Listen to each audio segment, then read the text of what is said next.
আল্লাহ রাব্বুল আলামিন ইব্রাহিম আলাইহিস সালামকে একাই একজন উম্মাহ বলেছেন, কিন্তু আমরা নবী মুহাম্মদ সাল্লাল্লাহু আলাইহি ওয়াসাল্লামের উম্মাহ। তো আমাদের ক্ষেত্রে উম্মার ডেফিনেশনটা কি আসলে? আমাদের ক্ষেত্রে কি উম্মাহ বলতে একজন ব্যক্তিকে বোঝায় না একটা জাতিকে বোঝায়? আল্লাহ পাক কিন্তু কোরআনে বলেছেন, ইন্না ইব্রাহিমা কানা উম্মাতান ওয়াহিদা। ইব্রাহিম আলাইহিস সালাম একাই একটা উম্মাহ ছিলেন। এটা আমরা সিরাতের আদলে দেখি যে নবী মুহাম্মদ সাল্লাল্লাহু আলাইহি ওয়াসাল্লাম, সাহাবায়ে কেরাম রাদিয়াল্লাহু আনহুম আজমাইন, তারা সকলে একসাথে মিলে একটা জাতি গঠন করেছিলেন, যে জাতিটা আস্তে আস্তে পুরো বিশ্বকে নেতৃত্ব দিয়েছে এবং সেই মক্কা থেকে শুরু করে মদিনা হয়ে পুনরায় মক্কা বিজয়ের মধ্য দিয়ে পরবর্তী প্রায় 1200 থেকে 1250 বছর এই উম্মাহ বিশ্ব শাসন করেছে। আমাদের উম্মার ডেফিনেশনটা ব্যক্তিকেন্দ্রিক নয়। আমাদের আখেরি নবী মুহাম্মদ সাল্লাল্লাহু আলাইহি ওয়াসাল্লামের উম্মার ডেফিনেশনটা অনেক ব্যাপক। উম্মাহ বলতে তো আমাদের পুরো মুসলিম উম্মাহকে বোঝানো হয়। আমরা পুনর্গঠন চাচ্ছি কোন জায়গার? পুরো মুসলিম উম্মার, নাকি শুধু বাংলাদেশের, নাকি বাংলাদেশ সহ ভারতীয় উপমহাদেশের, নাকি মধ্যপ্রাচ্যের, না পুরো বিশ্বের? এখানে উম্মা কনসেপ্টটা অনেক অনেক ডিপ, অনেক ব্যাপক, অনেক গভীর।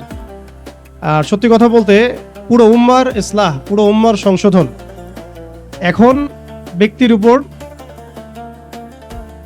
এককভাবে ফলাফলযোগ্য নয়। এটা পুরো উম্মা কেন্দ্রিক যেহেতু ফিকির, অতএব উম্মার প্রত্যেকটা জায়গার মানুষদেরকেই এই ফিকিরটা করতে হবে। আমরা যে দৃষ্টিকোণ থেকে কথাটা বলছি সেটা হচ্ছে আমাদের অঞ্চলে উম্মতে মুহাম্মাদির পুনর্গঠনটা কিভাবে সম্ভব। আমরা এভাবে যদি কথা বলতে চিন্তা করি যে আমি বা আমরা দায়িত্ব নিয়েছি পুরো বিশ্বের উম্মার হালত পরিবর্তন করার, এটা আমাদের উপরে যোগ্যতার চেয়ে বেশি দাবি হয়ে যাবে। এটা আমাদের পক্ষে সম্ভব না। এই পুরো বিশ্বের উম্মার ইসলাহ, সংশোধন, পুনরুদ্ধার, পুনর্গঠন, এটা আমাদের পক্ষে মনে হয় না সম্ভব। আমাদের পক্ষে কতটুকু সম্ভব? আমরা উম্মার যে অংশ বিলং করি সেই অংশে উম্মার পুনর্গঠন কিভাবে সম্ভব? উম্মা অনেক ব্যাপক একটা শব্দ, অনেক গভীর একটা শব্দ। উম্মার মধ্যে দুটো ভাগ আছে, একটা হচ্ছে উম্মাহ তো দাওয়া এবং উম্মা ইজাবা। দাওয়া অর্থাৎ নবী সাল্লাল্লাহু আলাইহি ওয়াসাল্লাম সবাইকে দাওয়াত দিয়েছেন। এর মধ্যে কাফের, মুশরিক, মুনাফিকরাও উম্মার অন্তর্ভুক্ত। আব্দুল্লাহ বিন উবাই এবং তার অনুসারীরা কি উম্মার অন্তর্ভুক্ত নয়? ইহুদি, নাসারা, পৌত্তলিকটা কি এই উম্মতের অন্তর্ভুক্ত কিনা? তারা দাওয়ার অন্তর্ভুক্ত, বাট ইজাবার অন্তর্ভুক্ত নয়। ইজাবা কারা? যারা মুহাম্মদ সাল্লাল্লাহু আলাইহি ওয়াসাল্লাম যে দাওয়াতটা দিয়েছেন, আমরা দরুদ পড়ব সাল্লাল্লাহু আলাইহি ওয়াসাল্লাম, সেই দাওয়াতটা যারা কবুল করেছেন তারা উম্মত ইজাবা। এর মধ্যে আমরা পড়ছি। এখন উম্মত ইজাবার সংখ্যা আমাদের এখানে কোটি কোটি কোটি কোটি সারা বিশ্বে। এখন এমন একটা অবস্থা আমরা এসেছি যে পুনর্গঠনের প্রশ্ন উঠছে। তাহলে আমরা একটু খেয়াল করি যে উম্মার পুনর্গঠনটার প্রশ্নটা কেন উঠছে। এক নম্বর পথ, উম্মা কি এটা তো আমরা বুঝতে পারলাম, এবং উম্মার আমরা কোন অংশ এটাও বুঝতে পারলাম। পরিপূর্ণ উম্মার ইসলাহ ও সংশোধন আমাদের এককভাবে একার পক্ষে সম্ভব না, এটাও বুঝলাম। তবে আমাদের আঞ্চলিকভাবে উম্মার যে অংশ, আমরা এই অংশটুকুর ইসলাহ, সংশোধন, পুনর্গঠন, পুনরুজ্জীবন, এগুলো আমাদের দ্বারা সম্ভব। এন্ড পরের প্রশ্ন হচ্ছে যে দ্বিতীয় শব্দটা, যে পুনর্গঠন, উম্মাকে পুনরুজ্জীবিত করা, উম্মার হারানো গৌরব ফিরিয়ে আনা, এই প্রসঙ্গটা আসছে কেন? এই প্রসঙ্গটা কেন আসছে? তার মানে আমরা নিজেরাই সংজ্ঞায়িত করে ফেলেছি যে উম্মার অবস্থা আগের মতো ভালো নাই। এটা আমরা স্বীকার করেছি এবং এটা আমরা সবাই বুঝতেও পারছি। এই কারণে আলোচনাগুলো আসছে। আলোচনাগুলো আসার প্রেক্ষাপট তৈরি হচ্ছে বা আমরা টপিকগুলো নির্ধারণ করছি যে উম্মার পুনর্গঠন প্রয়োজন, পুনরুজ্জীবন প্রয়োজন, পুনর্জাগরণ প্রয়োজন। তার মানে আমরা আগের হালতে নাই। আমরা আগের হালতে নাই, এটা মাথায় আসলে আবার এটাও মাথায় আসতে হবে আগে আমরা কোন হালতে ছিলাম। আমরা আগে কোন হালতে ছিলাম? একজন ব্যক্তি রমাদান মাসে লাইলাতুল কদরে হেরা গুহায় আল্লাহ রাব্বুল আলামিনকে ডাকছেন, আল্লাহ রাব্বুল আলামিন তাকে আল কোরআনের মতো কিতাব প্রদান করছেন। এবং তাকে সর্বশেষ এবং চূড়ান্ত নবী হিসেবে আল্লাহ পাক মনোনীত করছেন। কেন সেই ব্যক্তি হেরা গুহায় আল্লাহ রাব্বুল আলামিনকে এভাবে ডাকছেন? কারণ তিনি যে সমাজে বসবাস করেন সেই সমাজটাকে আইয়ামে জাহিলিয়াত বলা হতো। সেই সমাজের মধ্যে শিরক ছিল, সুদ ছিল, রিবা, মাদক, নারীর অবমাননা, গোত্রীয় হানাহানি, এরকম জাহালাতে পূর্ণ একটা সমাজে তিনি আল্লাহ পাককে ডাকছিলেন। সে একজন ব্যক্তি থেকে আস্তে আস্তে দাওয়াত শুরু হলো এবং তিনি প্রথমে ম্যান টু ম্যান দাওয়াত দিতে লাগলেন। আবু বকর, উসমান, উমর, আলী রাদিয়াল্লাহু আনহুম আজমাইন, তাদের মধ্যে সাহাবী তৈরি হতে লাগলো।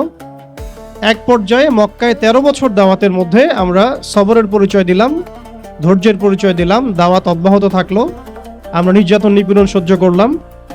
এক পর্যায়ে আমরা হিজরত করলাম, প্রথমে আবিসিনিয়ায়, কখনো তায়েফে, এক পর্যায়ে মদিনায় গিয়ে ইসলামী রাষ্ট্র কায়েম হলো। আমরা জিহাদ এবং দাওয়াতের মধ্য দিয়ে আস্তে আস্তে মদিনাকে বেস করে বদর, উহুদ, খন্দক, মুতা, তাবুক এইসব সিঁড়ি পেরিয়ে মক্কা বিজয় পর্যন্ত আসলাম। মক্কা বিজয় পর্যন্ত আসার পরে আমরা দেখলাম যে আইয়ামে জাহিলিয়াতের কোনো জাহালাত মক্কার মধ্যে নাই। যেই মক্কা আমরা ছেড়ে গিয়েছিলাম 23 বছরের ব্যবধানে আমরা দেখলাম সেই মক্কা আইয়ামে জাহিলিয়াত মুক্ত হলো। শুধু তাই নয়, সেখানে কোনো শিরক থাকলো না, কোনো রিবা থাকলো না, কোনো মাদক থাকলো না, কোনো নারীর অবমাননা থাকলো না, গোত্রীয় হানাহানি থাকলো না। যেখানে আমরা ছিলাম মুস্তাদআফিন, দুর্বল, আমরা ছিলাম মক্কা থেকে বিতাড়িত, আমরা ছিলাম সংখ্যালঘু, সেখান থেকে আলহামদুলিল্লাহ মাত্র 23 বছরের ব্যবধানে আমরা পুরো জাজিরাতুল আরবকে শাসন করলাম। এবং সেই বেইজের উপর দাঁড়িয়ে আবু বকর, ওমর, ওসমান, আলী রাদিয়াল্লাহু আনহুম আজমাইন তারা আরও প্রায় 30 বছর ইসলামী খেলাফা বাস্তবায়ন করলেন। এমনকি তাদের বেইজের উপর দাঁড়িয়ে উমাইয়ারা শাসন করলো প্রায় 90 থেকে 95 বছর, আব্বাসীয়রা প্রায় 500 বছরের মতো। এরপরে আসলো তুর্কিরা, মাঝখানে ফাতেমিরা, আপনারা জানেন মামলুকরাও শাসন করেছে, সেলজুকরাও করেছে, অটোম্যানরাও করেছে। তো আমরা বুঝতে পারছি যে উম্মাহ এই হালতে ছিল না এখন যে হালতে আছে। এই ছোট্ট কথা থেকে আমরা বুঝতে পারলাম যে উম্মাহ একসময় বিজয়ী ছিল সব দিক থেকে, শুধু ব্যক্তিগতভাবে নয়, আধ্যাত্মিকভাবে নয়, শুধুমাত্র তাসকিয়াগত দিক থেকে নয়, শুধুমাত্র সামাজিকভাবে নয়, বরং রাজনৈতিকভাবেও। অর্থাৎ উম্মার পুনর্গঠন, পুনর্জীবন, এই যে কথাগুলো আসে, এগুলো বেসিক্যালি আমরা রাজনৈতিক টার্মিনোলজি থেকে ডিল করছি আর কি। আমাদের উম্মার অবস্থা সবসময় এই বিশ্বকে নেতৃত্ব প্রদানকারী অবস্থায় ছিল, যেখান থেকে আমরা এখন সরে আসছি বলে আমাদেরকে এই টপিক নির্ধারণ করতে হচ্ছে যে কিভাবে আমরা এর পুনর্গঠন করব, পুনরুজ্জীবন করব। এতটুকু আমাদের কাছে ক্লিয়ার যে আমরা এক সময় বিশ্বকে শাসন করেছি, বিশ্বকে নেতৃত্ব দিয়েছি। ব্যক্তি জীবন থেকে শুরু করে রাজনৈতিক জীবন পর্যন্ত আমরা আল্লাহ রাব্বুল আলামিন এবং তার রাসূলের প্রত্যেকটা বিধান মেনে চলেছিলাম বা মানার চেষ্টা করেছিলাম। আল্লাহ পাক আমাদেরকে সম্মানিত করেছিলেন। পৃথিবীর কোনো পরাশক্তি আমাদের সামনে টিকতে পারতো না। পৃথিবীর কোনো পরাশক্তি আমাদের সামনে টিকতে পারে নাই, না রোমানরা, না পার্সিয়ানরা, না এদিকের মাজুসিরা, আর না এই সাবকন্টিনেন্টের পৌত্তলিকরা। কেউই আমাদের সামনে দাঁড়াতে পারে নাই। তার মানে আমরা কয়েকটা দিক থেকে উম্মার বিজয়ে এই সময়টা পেরিয়ে এসেছি। একটা হচ্ছে আধ্যাত্মিক দিক। উম্মা এক সময় আধ্যাত্মিকভাবে এমন আলোকিত ছিল যে তাদের ইমানের সামনে কোনো কুফর টিকতে পারতো না। তারা পারিবারিকভাবে আলোকিত ছিল, তারা জ্ঞানতাত্ত্বিকভাবে আলোকিত ছিল, তারা তাসাউফের দিক থেকে আলোকিত ছিল, তারা অর্থনৈতিক দিক থেকে অনেক শক্তিশালী ছিল, সামরিক দিক থেকে তারা অনেক শক্তিশালী ছিল। জামাবদ্ধভাবে আমরা থাকতাম, কোনো বিভক্তি ছিল না। আমাদের মধ্যে আসসামু ওয়া তাআ ছিল, আমাদের মধ্যে আমির, মামুর, বায়াত এবং ইতাআত ছিল। আমাদের মধ্যে রাষ্ট্র ব্যবস্থা ছিল, খিলাফা স্টেট ছিল, শরিয়া আইন ছিল এবং শরিয়া বা ইমারা রাষ্ট্র ব্যবস্থা ছিল। এবং আস্তে আস্তে আমরা এই বেইজের উপর দাঁড়িয়ে পর্যন্ত জয় করেছিলাম। শুধু তাই নয়, আমরা বলতে পারি যে সিন্ধু, এদিকে সিন্ধু, ওইদিকের আফ্রিকা, আফ্রিকা থেকে সিন্ধু পর্যন্ত, ওইদিকের পশ্চিমা সভ্যতা থেকে চায়না পর্যন্ত, বলা যায় পৃথিবীর 4 ভাগের 3 ভাগ আমাদের দখলে ছিল। এই ছিল উম্মার অবস্থা। আমি বলেছিলাম টপিকটা অনেক গভীর, অনেক সময় সাপেক্ষ। আমি খুব অল্প কথায় বলার চেষ্টা করছি যে উম্মার পুনর্জাগরণ কথাটা বলতে আমরা শুধু আধ্যাত্মিক পুনর্জাগরণ বুঝি না। আধ্যাত্মিক পুনর্জাগরণ আমাদের অনেকের অনেক ভালো অবস্থা এখনো আছে, আলহামদুলিল্লাহ। আমাদের প্রচুর মসজিদ আছে, প্রচুর মাদ্রাসা আছে, প্রচুর তুল্লাব আছেন, প্রচুর ওলামায়ে কেরাম আছেন। আমাদের বুদ্ধিজীবীর অভাব নাই, সামরিক বাহিনীর অভাব নাই, কিন্তু আমাদের ইসলামিক স্টেটের অভাব নাই। নামকা বাস্তে যদিও অনেক কিছুই, জনসংখ্যাও প্রচুর, সম্পদও প্রচুর, খনিজ সম্পদও প্রচুর। আমাদের মা বোনদের, পর্দানসীন মা বোনদের অভাব নাই। তাহলে আমরা কোন জায়গা থেকে পুনর্জাগরণের কথাটা বলছি? আসলে আমরা পুনর্জাগরণের কথাটা বলছি সামগ্রিক অর্থে, স্পেশালি রাজনৈতিক অর্থে, সামগ্রিকভাবে কিন্তু স্পেশালি রাজনৈতিকভাবে। এখন আসেন যে কিভাবে সম্ভব এই হারানো ঐতিহ্য গৌরব ফিরিয়ে আনা, এটাই মূল কথা। আসলে আমাদের মানে অনেক আলোচনা, কিন্তু মূল কথা কিন্তু অল্প হবে। মানে আসলে কিভাবে পসিবল সেই জায়গা থেকে ফিরিয়ে আসে। এখন আচ্ছা, এখন এতক্ষণ তো বললাম আমরা কোথায় ছিলাম, এখন ওই জায়গা থেকে আমরা কোথায় আসছি এটা একটু বলি, তারপরে বুঝবো ইনশাআল্লাহ ওই জায়গা থেকে আমরা কোথায় আসছি। আসলে এখন আমি একটু আগে বললাম যে আমাদের প্রচুর মসজিদ আছে, মাদ্রাসা আছে, সবকিছু আছে, এটা সত্য। ইসলামের স্বর্ণযুগে যতগুলো ইউনিভার্সিটি ছিল না, আমাদের ঢাকা শহরে, গাজীপুরে তার চেয়ে বেশি ইউনিভার্সিটি আছে। ইসলামের স্বর্ণযুগে আমাদের জনসংখ্যা যত ছিল না, আমাদের এখন জনসংখ্যা তার চেয়ে অনেক বেশি। আমাদের মিডিয়া, প্রযুক্তি, আমাদের অস্ত্রশস্ত্র, আমাদের রাষ্ট্র, সবকিছু অনেক বেশি, কিন্তু কোন জায়গা থেকে পিছিয়ে আসছি, আমরা কোন জায়গায় আছি, এটা ডিল করতে হবে। এবং ডিলিংসটা এক্সটার্নাল অবজারভেশন দিয়ে করলে হবে না, ইন্টারনাল অবজারভেশন দিয়ে করতে হবে। খিদির আলাইহিস সালামের মতো বাহ্যিকভাবে অনেক কিছু মনে হবে, অনেক ইসলামিক দল আছে, অনেক মুসলিমদের সংখ্যা অনেক, একটু আগে বললাম মসজিদ, মাদ্রাসা সবকিছু অনেক বেশি, সবই ঠিক আছে, কিন্তু ইন্টারনালি আমাদের কিছু বিষয় দেখতে হবে। ইন্টারনালি কি নাই আমাদের মধ্যে? এক নাম্বার, ইন্টারনালি সেই রাজনৈতিক বৈশ্বিক ক্ষমতা আমাদের হাতে নাই, প্রথম কথা। এবং এটা আমাদের জন্য লজ্জার। একটা সময় ছিল যখন আমরা এগুলো সব হাসিল করেছিলাম, প্রথমে তারা আমাদের কাছ থেকে যেটা কেড়ে নিয়েছে তা হচ্ছে রাজনৈতিক ক্ষমতা। তারা আমাদের কাছ থেকে প্রথমে ব্যক্তি জীবনে ধর্মের স্বাধীনতায় হস্তক্ষেপ কেউ করেনি। কুফাররা, জায়নিস্টরা, কাফের, ফাসেক, মুশরিক, মুনাফিক, এদের যে ঐক্য জোট ছিল, তারা প্রথমে আঘাত করেছিল আমাদের খিলাফায়। তারা প্রথমে আমাদের ব্যক্তি জীবনে এসে আঘাত করেন, নামাজ পড়তে পারবা না, পর্দা করতে পারবা না, গরুর গোশত নিয়ে হাঁটতে পারবা না, দেখলেই পিটায় মেরে ফেলবো, এই জায়গায় তার আগে আঘাত করেনি আমাদেরকে। আমাদেরকে সবার আগে আঘাত করেছে রাজনৈতিক জায়গায়। আমাদের খেলাফা কনসেপ্ট তারা ভেস্তে দিয়েছে, ভেঙে দিয়েছে, বাইতুল মুকাদ্দাসকে লিবারেট করেছে।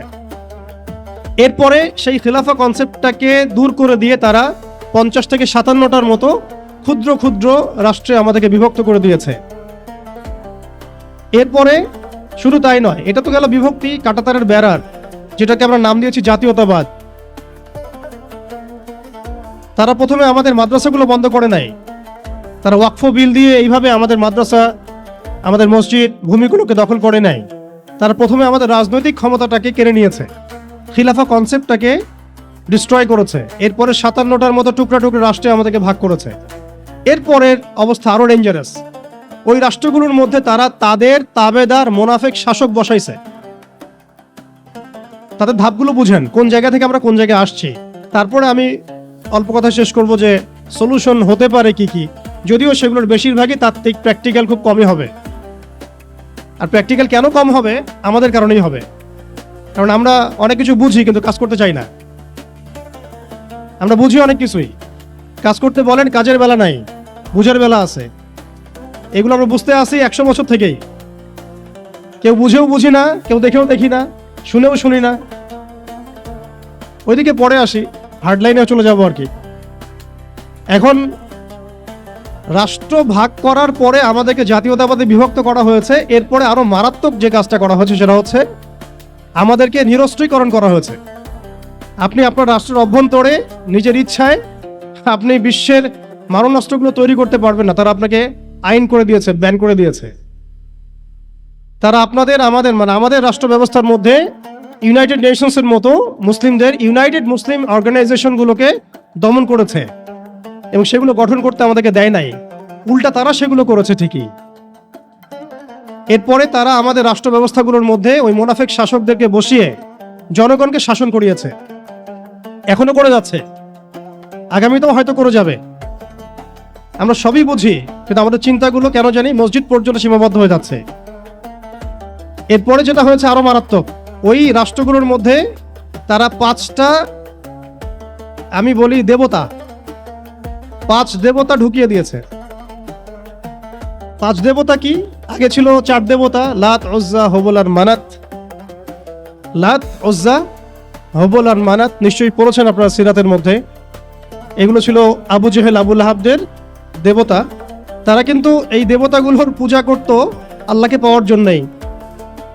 তারা বলতো মা না'বুদুহুম ইল্লা লিয়ুকাররিবুনা ইলাল্লাহি যুলফা, আমরা শুধু এই কারণেই এই লাত, উজ্জা, হুবল, মানাতের ইবাদত করি যাতে তারা আমাদেরকে আল্লাহ পর্যন্ত পৌঁছে দেয়। এখনো এই 4-5টা দেবতার আমরা পূজা করছি, বাট এগুলো ভিজুয়াল না, এগুলো হচ্ছে আদর্শিক, ফিলোসফিক্যাল। যেমন একটা হচ্ছে ডেমোক্রেসি, নিতে পারবেন অনেকে কথাটা, যে ডেমোক্রেসি একটা দেবতা হয়ে গেছে এখন, ইনভিজিবল দেবতা। এটা একটা দেবতা হয়ে গেছে, কি দাড়িওয়ালা কি টুপিওয়ালা সবাই পূজা করতেছে। সুবহানাল্লাহ, মানে অবাক হয়ে যাবেন।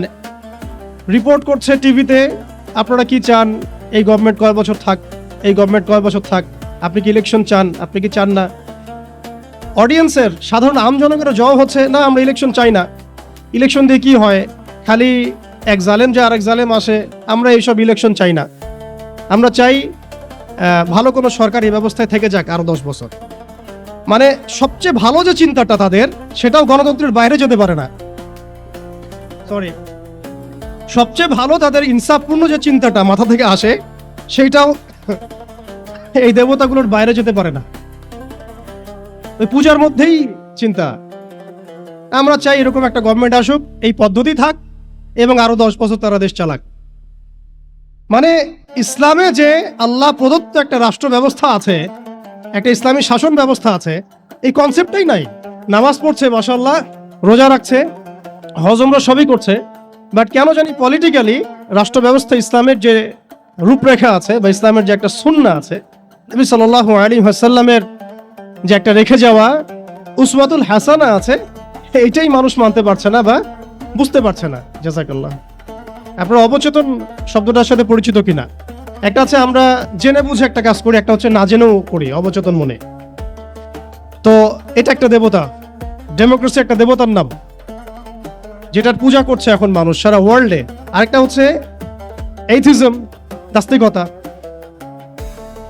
আরেকটা হচ্ছে, আমি লিখছিলাম সকালবেলা, একটা শব্দ বের হয়েছে আর কি লিখতে লিখতে, একটা হচ্ছে ডেমোক্রেসি, একটা এইথিজম, একটা ন্যাশনালিজম, একটা কমিউনিজম, আর একটা হচ্ছে সেকুলারিজম।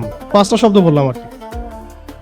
এখনকার এই বিশ্ব ব্যবস্থায় ইসলামী খেলাফতকে দূর করে দিয়ে, উম্মাকে বিভক্ত করে দিয়ে, মুনাফিক শাসকদেরকে বসিয়ে ইন্টারনালি প্রত্যেকটা রাষ্ট্রে এই 5টা দেবতা বসানো হয়েছে। ডেমোক্রেসি, এথিজম, আর বললাম কি ন্যাশনালিজম, একটা কি বললাম, কমিউনিজম এবং সেকুলারিজম। DANCS, কিছুটা ড্যান্সের মতো আর কি। আসলে এরা বিশ্বকে নাচাচ্ছেই, এরা এইসব মতবাদ দিয়ে বিশ্বকে নাচিয়ে বেড়াচ্ছে আর কি। তারা নিজেরা নাচে না এগুলোতে, বরং তারা এগুলোর মধ্য দিয়ে মুসলিমদেরকে নাচায়। যদিও এটা এক্স্যাক্টলি ড্যান্স শব্দটা হয় নাই, কাছাকাছি হয়েছে আর কি। এখানে ডি আছে, এ আছে, এন আছে, সি এবং এস আছে। এই 5টা দেবতার শেকড় যদি এই বিশ্ব থেকে উপড়ে ফেলা না যায়, তাহলে ইসলামী শরিয়া, ইমারা এবং খেলাফা কায়েম হবে না। এবং যখন এই বিশ্বে ইনশাআল্লাহ তাআলা আগামীতে শরিয়া, ইমারা এবং খেলাফা বাস্তবায়িত হবে, তখন এই 5টা দেবতার কোনোটাই বাকি থাকবে না ইনশাআল্লাহ। এই নাপাকিগুলো থেকে পবিত্র না হয়ে বা পবিত্রতা হাসিল না করে আপনি আমি যতই একটা গ্লাসের মধ্যে মধু ঢালি, আর আপনি দুধ ঢালেন, আর কোনো শরবত ঢালেন, ওই গ্লাসটাই নাপাক। আফসোস হচ্ছে আমরা এই নাপাকিগুলো ধরতে পারছি না অনেকেই। আল্লাহ পাক আমাদেরকে ধরার এবং বোঝার তৌফিক দান করেন। এই সিস্টেমগুলো ব্যর্থ, এই মতবাদগুলো ব্যর্থ। এই মতবাদগুলো তৈরি করা হয়েছে আমাদেরকে শাসন করার জন্যে। এই মতবাদগুলো আমাদেরকে গিলানো হয়েছে আমাদেরকে ডমিনেট করার জন্যে, আমাদেরকে পশ্চিমাদের দাস বানানোর জন্যে, জায়নিস্টদের দাস বানানোর জন্যে। IMF এর কাছে লোনের হাত পাতার জন্য, কোনো ডিসিশন নেওয়ার আগে, রাষ্ট্রের কোনো ডিসিশন নেওয়ার আগে ইউনাইটেড নেশনসের কাছে এই ভিক্ষার ঝুলি পেতে দেওয়ার জন্যে, আমাদের চোখের সামনে আমাদের ভাই বোনদেরকে নির্মমভাবে হত্যা করলেও আমরা টু শব্দ করতে পারবো না এই জন্যে। ইভেন আমাদের দেশের 99% মানুষও যদি শরিয়া চায়, তবুও রাষ্ট্র ব্যবস্থা এটা চাইবে না, কারণ রাষ্ট্র ব্যবস্থা এই তন্ত্রমন্ত্রগুলো দ্বারা দীক্ষিত।